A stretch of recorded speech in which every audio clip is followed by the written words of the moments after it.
going on to all my Raised by Wolves fans out there, and welcome back to my channel, Movie Files. Elliot back again, breaking down the latest episode of HBO Max's Raised by Wolves Season 2, Episode 5, which was titled King, an episode in which we see some of our characters' belief system comes into question, but more importantly, we got a pissed off android seeking some blood. We're breaking it all down here in this spoiler review, but before we do so, make sure you're checking me out on all my other social media accounts. If you're new to the channel, we recently crossed 20,000 subscribers, and I want to thank every single one of you all for supporting this channel. And if you yourself aren't a part of this community, well, make sure you're hitting that subscribe button and join the community by hitting that notification bell as well. As you can see on the screen now, if you enjoyed this spoiler review, well, make sure to give this video a thumbs up, but also share it to all the Raised by Wolves fans you know out there that love this show just as much as we do. And also, as you all do every single week, go ahead and light up the comment section with your pros, your cons, favorite character moment, favorite moment throughout the episode. What were some things that didn't work for you all? And let's talk about what were some of the deeper meanings you picked out of this episode. What were some Easter eggs you picked out, as well as what do you hope to see in the weeks ahead? So just to give you all my brief review before we break it all down, a lot of you all last week were saying in the comments, last week's episode, episode 4, might have been not only the best episode of the season, but maybe the best episode of the series. And there's a lot of truth in it. Last week's episode was great, but I beg to differ. I think this week's episode is not only the best episode of this new season, which I've really been enjoying, but I think it might be the best episode of the series, and I'm going to get into my reasons why as I break it all down. But this episode just had so much richness. The writing was on point. The performances, which are always pretty solid, but the performances this week seem to be very elevated. The moments of people that aren't believers switching over to becoming believers. I'm speaking about, Sue and her belief in Saul now and what she's willing to do to protect Paul. What we get with Holly, and I am a horror sci-fi fanatic, and we always get great sci-fi in this show, but the horror elements in this episode, I was terrified. When she came back and was chopping people left and right, and what she did to Decima, can't wait to talk about that scene with you all. Of course, what's going on with Marcus and the creatures that we find. So much goodness in this episode, and I'm so excited to break it all down. Like I said, this might be hyperbole.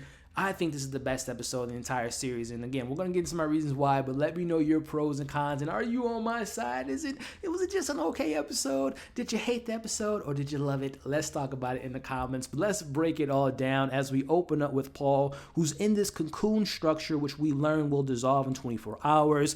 And it's in this moment, you all remember last week how I mentioned how a lot of times I feel like the androids have more human emotions than the humans in this show. Well, it was kind of reversed in this very scene as we see Mother's response is, oh, Paul is evolving. We should maybe, look at this as a positive. And Sue reminds her, no, Mother, he is losing his humanity and becoming more like, as I speculated last week in my review, is Paul becoming a serpent? When I noticed that his eyes had a very serpent-like structure to it, and she says he's becoming a snake, which one of the questions I have for you all, and we'll obviously talk about what happened to Paul in this episode, which things look good. He seems to be healthier.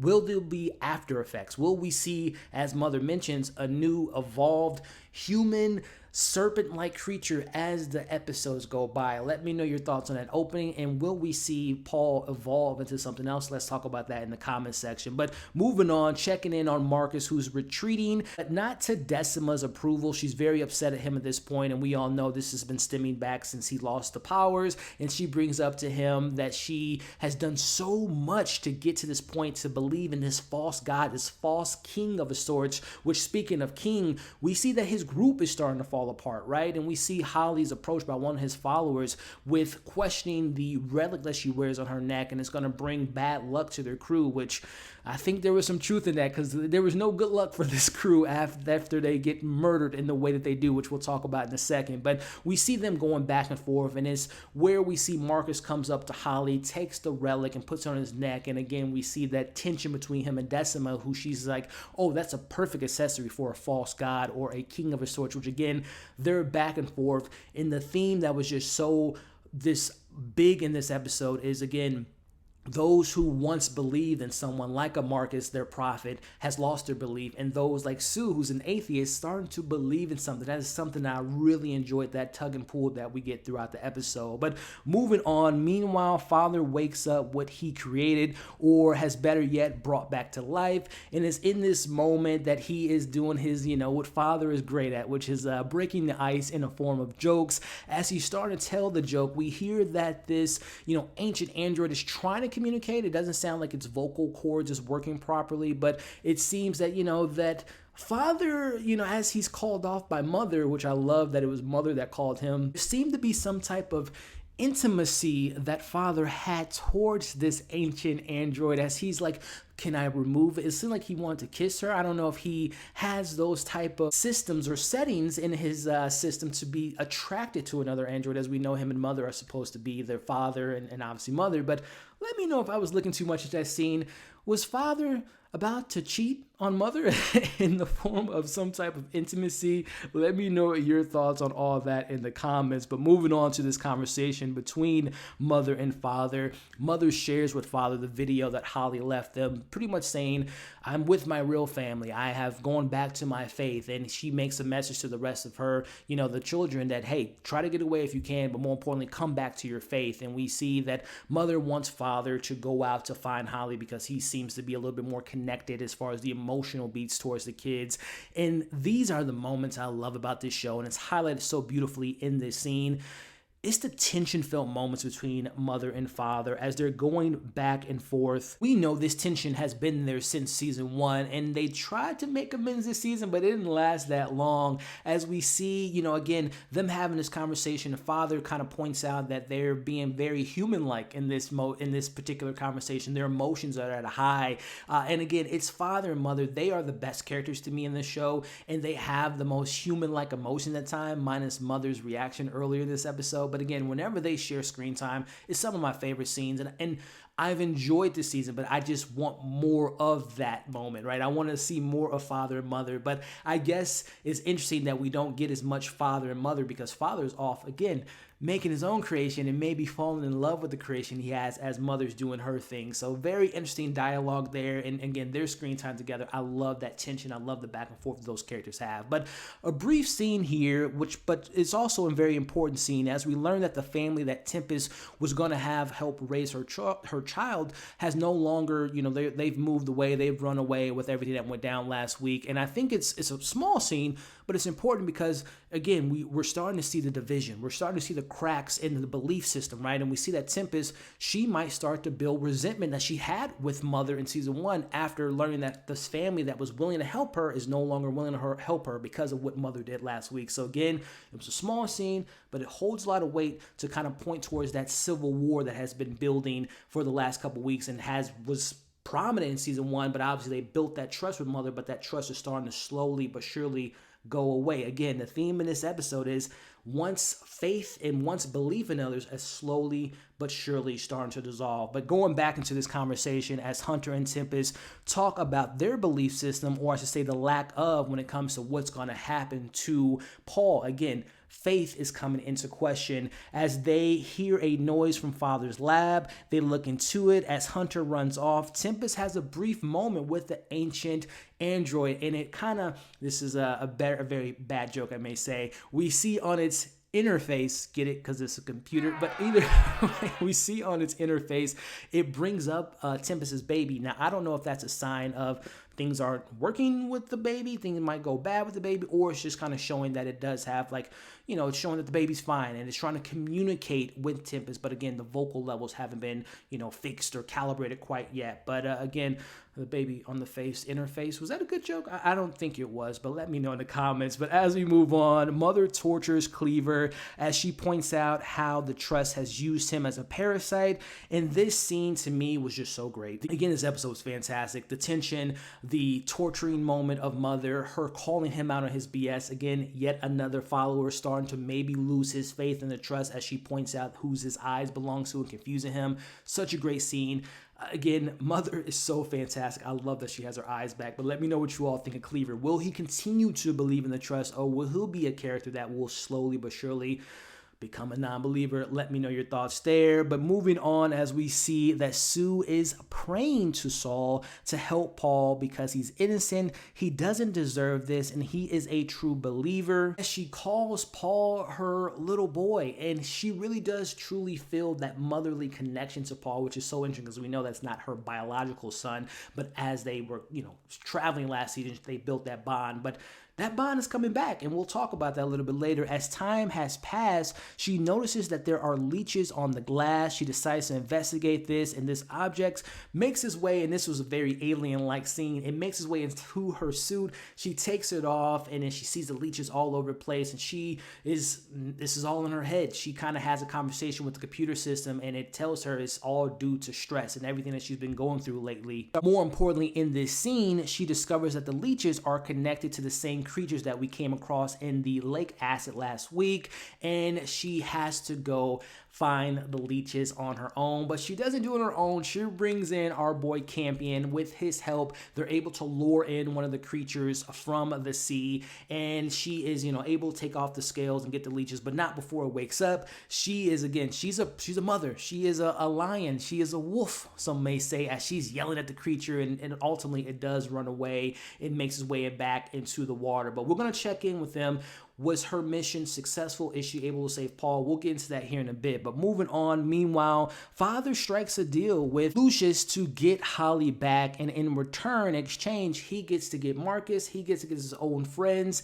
And he gets to do whatever he pleases to do with them. And again, when he meets them, there's not a lot of those old friends left, Lucius. But again, I cannot wait to break down that scene with you all. But back to Marcus in the temple. They find that in order to get the answer, they have to go through these trials, and we see that again his false leadership comes into question as Decima's like, go ahead and go see what's down there, as he does get into this kind of like Saul-like contraption. I was just waiting for a Jigsaw to run out and say live or die, but that didn't happen. We see that he finally makes it to the bottom, but at this moment all his followers are starting to pray for his safety. But Decima, she noticed something running around the temple there, and one by one they are killed off, and it's revealed to be Vrille. And listen, she was on a bloodthirst, and this is what I talked about with horror. I was kind of scared during this moment because, number one, when you got people being picked off like that, I'm like, oh, this is awesome. It's the visual for me that it's just like her face was cut off and it was raining, and in the quick movements, that scene was executed perfectly as she kills them, like I said, one by one in such a brutal way. And it was really creepy, and like it was this android, sci-fi android Chucky doll running around. It was perfect. Let me know what you all thought about that scene. I thought it was one of the best scenes of this episode, one of the best scenes of the show, because it captured just that sense of how dangerous these androids can be when pushed on the edge. As we know Mother, how she can be, but Vrille just shows that she is willing to cut up some people for they can understand where she's coming from, which we'll talk about that here in a second. But again, let me know what you think about Vrille and this Chucky doll running around. Did you guys have a good time with that moment, or were you scared out of your mind? Let's talk about that in the comments. Meanwhile, Marcus comes across this creature who comes back to life, and when the creature is able to come back to life, let me know if I'm wrong, but that was the same creature from Kepler 22b. That was the same design, same look and everything, but how did those creatures end up in the tropical zone is my question. But Holly, now left behind by Decima, takes the ship and runs away, but Vrille is inside, and she just wants to be understood. She just wants her to help her understand, as she wants her to understand what she went through, and she leaves it upon the imagination of what she did, but she cut her up. We see that her face later on in the episode, and again, wow. I mean, Campion, do you still have emotions for her? Because she's off her rocker. But I mean, to be fair, they left that what her mother did, or her mother did to her last week, was pretty messed up. But I don't know how Campion's going to be able to have compassion for this killer doll, this killer android doll. Again, let me know your thoughts on how all of that played out. But going back into it, we see Marcus finds his fellowship has been murdered. Holly is still alive, but has just witnessed the massacre, and she thanks Saul. Again, her faith was put into question, but she sees that her leader was able to make it out unscathed. So again, the question about belief and what you believe in, as her prayers, as we know someone else's, like Sue, their prayers have come true. But moving on, speaking of Saul, Paul is back and looking a lot better, but he is not having that hatred that he had towards Sue, because he learns if it wasn't for Sue, he would be dead. So again, my question I asked you all at the very top, he looks better, he's sounding better, he still has a couple scales in there, here and there. Will there be after effects, and will we see him evolve, like Mother said, becoming this human serpent snake-like creature as the rest of the episode and the season goes on? Let me know what you all think about that. But we end the episode with Lucius and Father finding Marcus and Holly as she steps in front of Marcus and begs for his life, and that seems to work because we see that they're going to be taking Marcus with them. So I wonder how much we all know Marcus can survive anything. So I'm pretty sure Lucius will not be killing Marcus anytime soon. Wrapping it all up, we see Sue and Paul talk about how she was able to bring him back to life, and she tells him the truth. It all came down to her praying, as Paul tells her that proving yourself is sometimes something that you have to do. But, she says, whatever it is that saved you, I'm a believer of that. As we see again, it is so important about the belief system that was highlighted in this episode. And we end things with Sue hearing a voice, I presume it to be Saul, calling her Mary, and she vows to do whatever you want me to do. Use me as your vessel. And as long as Paul is safe. So now an atheist, now a believer. What a fantastic episode. But a couple questions, like I said, what will happen with Paul? Will he become this type of evolved human/snake serpent? What will come of Marcus? Like I said, that boy has so much luck. He cannot be taken out by anything. So I don't think Lucius will be killing him next week. But let me know what you all think will happen with that situation. What will happen with Mother's ancient android? Will she get her vocals? Will she be able to communicate? What will she be doing? Will she be going against our mother, a necromancer, versus this ancient android, tussling for the love of Father? Let me know your thoughts on that. And those creatures, again, those were the same creatures from the same planet Kepler. How did they make their way to a tropical zone? And last but not least, there's a killer android doll out there, very mad Trill. What will Campion do when he sees her? Number one, he hasn't seen her since her face has been cut off, but what will her character do for the rest of the season? Let's talk about it all in the comments. Again, I thought this episode was filled with tension, rich character moments, incredible dialogue, some scary ass moments, and leaves so much to be answered. I'm so excited to see what happens next week, but I want to know your pros, your cons, your Easter eggs, favorite moments, least favorite moments, all in the comments below. If you stuck around to this point in the review, I appreciate you all. Before you all leave, make sure to like, share, comment. Like I said, we crossed 20,000 subscribers, and I can't thank you all enough for the continued support, but let's continue to build this community. I love this community. I hope you all enjoy it just as much as I do. So if you're not subscribed, subscribe and hit that notification bell. Thank you all again for watching this review. Hope you all are staying safe. As you can see on the screen now, subscribe to my channel, check out my other content, and we'll catch you all on the next video.